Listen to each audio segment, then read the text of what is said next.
पहले मैं अपनी तरफ से और किशनगंज पुलिस की तरफ से आप सभी लोगों को नववर्ष की हार्दिक शुभकामनाएं देता हूं।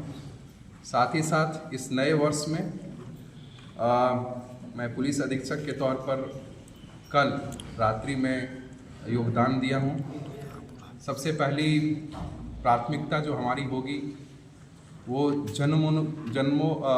लोकोन्मुखी यानी पब्लिक फ्रेंडली पुलिसिंग व्यवस्था, जिसमें लोगों की शिकायत का त्वरित निवारण, साथ ही साथ आम लोगों के लिए सुलभ पुलिसिंग व्यवस्था, जिसमें कि संवेदी पुलिस सशक्त समाज की अवधारणा पर आधारित ऐसी पुलिस जो निष्पक्ष, पारदर्शी एवं भ्रष्टाचार मुक्त हो, ऐसी पुलिसिंग व्यवस्था करने के लिए हम लोग लक्ष्य निर्धारित कर अपने पूरी टीम के साथ प्रयासरत रहेंगे और जो आम जन हैं उनकी सुविधा के लिए और उनके सहयोग के साथ हम एक अच्छी पुलिसिंग व्यवस्था स्थापित करेंगे। साथ ही साथ जो अपराधी तत्व हैं और सामाजिक तत्व हैं, संगठित अपराध से जुड़े हुए लोग हैं, किसी भी तरह का अपराधी है उसके साथ हम सख्ती से बरतेंगे, कानून को सख्ती से लागू करेंगे। साथ ही साथ आम लोग, खास करके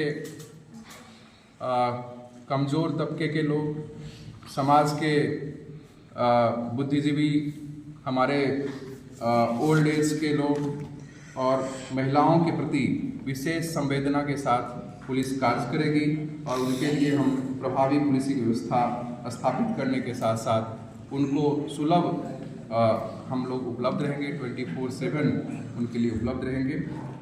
इस दौरान अपराध के प्रति हमारी जो जीरो टॉलरेंस की नीति है उसे और प्रभावशाली तरीके से लागू करेंगे और राज्य में कानून के शासन को मजबूती से यहाँ पर स्थापित करते हुए हम आगे बढ़ाएंगे।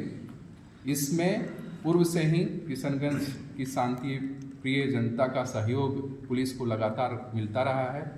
मीडिया के साथ ही यहाँ के बुद्धिजीवी, यहाँ के सभी वर्ग के लोग, साथ ही साथ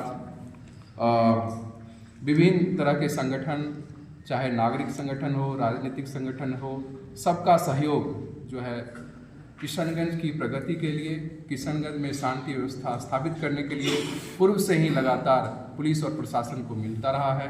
मुझे पूर्ण विश्वास है कि ये संबंध और प्रगाढ़ होगा और हम लोग समन्वय स्थापित कर जन सहयोग से एक अच्छी पुलिसिंग व्यवस्था दे पाएंगे।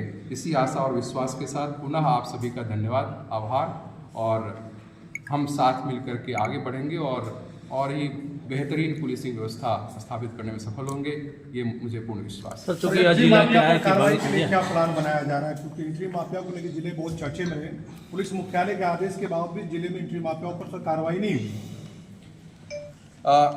यहाँ पर जिस तरह का जो प्रॉब्लम्स जो भी आप बता रहे हैं या यहाँ पर है, उस स्थिति का सबसे पहले आकलन, उसके साथ आसूचना संकलन और उस पर एक प्लान बना करके अच्छे तरीके से किस प्रकार से प्रभावी तरीके से कार्य हो, इसको लेकर के हम सभी लोग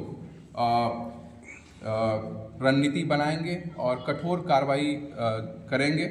इसको आप आगे आने वाले समय में निश्चित रूप से आपको दिखेगा, परंतु वो प्लानिंग या वो चीज़ें, बहुत सारी चीज़ें होती है जो कि हम आपके सामने डिस्क्लोज नहीं कर सकते। तो निश्चित तौर पर हम लोग आसूचना संकलन करते हुए और हर कड़ी को जो संगठित तरीके से चल रहा है उसको तोड़ने में कोई कसर नहीं छोड़ेंगे। सर, चूंकि यह सीमावर्ती जिला है या बांग्लादेश के समस्या है सर, बांग्लादेश के इसके लिए सर क्या योजना है, क्योंकि युवा जो है कहीं ना कहीं नशा में पूरी तरह ये हो चुका है। नशा के विरुद्ध अभियान हमारा दो तरीके से चलेगा। एक तो जो इस तरह के चीज़ों में संलिप्त जो अपराध में शामिल हैं, इसके सप्लाई चेन में हैं, उसको पता लगा करके उस पर कड़ी कार्रवाई और उस नेटवर्क को ध्वस्त करने में हमारी पूरी कोशिश रहेगी कि उसे किया जाए। और साथ ही साथ इसके लिए जो जन जागरूकता है, समाज में सभी वर्ग के लोगों के सहयोग से जन जागरूकता भी ला करके, ताकि हमारे बच्चे या हमारी युवा पीढ़ी उससे बचे। इसके लिए यह केवल पुलिस से अकेले संभव नहीं है, ये हमारे समाज में हर वर्ग और हर परिवार से लेकर समाज का दायित्व है कि सब लोग मिल करके इसमें कार्य करेंगे तो निश्चित तौर पर इसमें भी हमें सफलता मिलेगी। सप्लाई के साथ साथ डिमांड साइड पर भी हमको काम करने की आवश्यकता होगी। तो सप्लाई नेटवर्क को तो हम कानूनी तरीके से ध्वस्त करेंगे और डिमांड साइड को कम करने के लिए या उसको खत्म करने के लिए हम सामाजिक तरीके से जो है समन्वय स्थापित करेंगे। सर, चूँकि सीमांचल का जिला है, यहाँ बांग्लादेश में भी है, नेपाल बॉर्डर भी है, तो यहाँ क्या है कि मानव तस्करी हो या मवेशी तस्करी हो, ये लगातार बढ़ता है। इस पर अंकुश कैसे लगाएंगे सर? इसी के लिए तो मैंने बताया आपको कि संगठित अपराध है ये सभी। ये ऐसा अपराध नहीं है कि कोई एक व्यक्ति इसको कर रहा है, इसके लिए पूरा नेटवर्क काम करता है और इसको ऑर्गेनाइज तरीके से काम किया जाता है। इस पूरे नेक्सस को, इस पूरे ऑर्गेनाइज फ्रेमवर्क को, इस पूरे नेटवर्क को समझ करके और उस पर हम लोग बैकवर्ड और फॉरवर्ड लिंकेजेस जो इसके हैं, जहाँ से ये ऑरिजिनेट होता है और जहाँ तक ये पहुँचता है, किशनगंज इसका एक एंट्री पॉइंट और एग्जिट पॉइंट हो सकता है, परंतु ये नेटवर्क बहुत आगे और पीछे तक होता है। तो इसके लिए विभिन्न तरह के एजेंसीज और स्पेशल यूनिट्स के साथ भी हम समन्वय स्थापित करके कार्य करेंगे और किशनगंज पुलिस को पूरी तरह से इस मोड में हम लेकर के आएंगे ताकि इस तरह के कार्यों में जो है कठोरता से कार्रवाई की जाए। अपराधी जो भी हो बक्से नहीं जाएंगे। संगठित गिरोह के खिलाफ कार्रवाई करेंगे सर। पुलिस मुख्यालय ने भी अपराधी जो भी हो बक्से नहीं किया है जाएंगे। सर, जो किशनगंज में संगठित गिरोह चलता है जिसमें 12 लोगों का नाम जो है उन्होंने दिया है, लेकिन उस पत्र में अब तक कोई कार्रवाई नहीं है, जिसमें एक जो है माफिया जो है जेल में है, बाकी 11 माफिया घूम रहे हैं। तो ऐसे जो पुलिस मुख्यालय के जो पत्र है उस पर क्या कुछ कार्रवाई सर, क्या प्राथमिकता होंगे आपके? कुल मिलाकर सर, अपराधी जो भी हो बक्से नहीं जाएंगे। अपराधी के साथ साथ अपराधी तो जो आपको दिख रहे हैं वो होंगे ही, इसके पीछे जो इसके बेनिफिशियरीज होंगे और साथ ही साथ इस नेटवर्क में कुछ लोग सामने होते हैं, कुछ परोक्ष तरीके से होते हैं। और आप शायद इसी बात की कर रहे थे कि 1-2 लोग पकड़े जाते हैं, बाकी बच जाते हैं या उन पर कार्रवाई नहीं।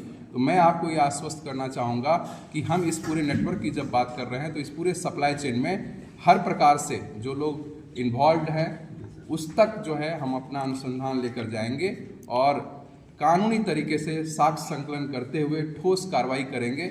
और इसमें जो लोग इस अवैध तरीके से संपत्ति का भी उपार्जन करते हैं तो हम लोग कानूनी तरीके से, आप सबों को पता होगा कि आज के समय में जो कानून लागू है उसमें भी और अन्य कानून में भी PMLA एक्ट हो या BNSS की धारा हो, जो अवैध तरीके से संपत्ति अर्जित करते हैं उनके संपत्ति को भी उस पर भी कार्रवाई करने के लिए भी हम लोग ठोस कार्रवाई। सर, अंतिम सवाल, आज भी लोग थाना जाने से आम आदमी कतराते हैं, क्या इस दूरी को कैसे मिटाने का आपका सर क्या योजना होगा? ये हमने जैसे आपको शुरू में बताया, ये प्रेस विज्ञप्ति भी आपके साथ जारी करेंगे और आज हमने अपने पुलिस ऑफिसर्स के साथ अभी मीटिंग कर ही रहे हैं और बहुत सारी बातें की।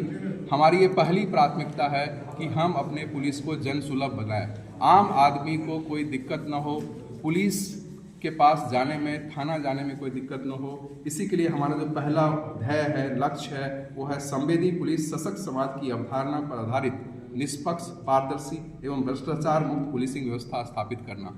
इसी लक्ष्य के दायरे में ही सारी कार्रवाई होगी और इसमें पहला पड़ाव यही है कि कोई भी व्यक्ति अगर थाना जाता है तो उसकी शिकायत न केवल सुनी जाए बल्कि पूर्ण संवेदनशीलता के साथ सुनी जाए, उनके साथ व्यवहार भी अच्छा हो और उसको हर किसी का जो है आगंतुक पंजी में दर्ज हो। और हमने आज ही कहा है कि सबको रिसीविंग भी जो है उसको देना जरूरी है ताकि उसकी रिस्पॉन्सिबिलिटी भी फिक्स हो कि थानों में या किसी भी कार्यालय में किसी का आवेदन आया है तो उस पर आगे क्या कार्रवाई। आम लोगों से क्या अपील करना चाहेंगे सर? क्या आम लोगों से यही अपील होगी कि आप लोगों ने जिस तरह से पूर्व में लगातार जो है पुलिस प्रशासन का सहयोग किया, आगे और भी मजबूती के साथ हमारे साथ कंधे से कंधा मिलाकर काम कीजिए। पुलिस का एकमात्र उद्देश्य है आपके हितों की रक्षा करना, आपकी रक्षा करना और साथ ही साथ समाज में शांति व्यवस्था कायम करना, आपसी भाईचारे का माहौल बनाए रखना। इसमें आप सभी सक्रिय योगदान दें और किसी तरह का कहीं भी कोई अफवाह होता है तो उसमें नहीं जाएं, पुलिस को सूचना करें।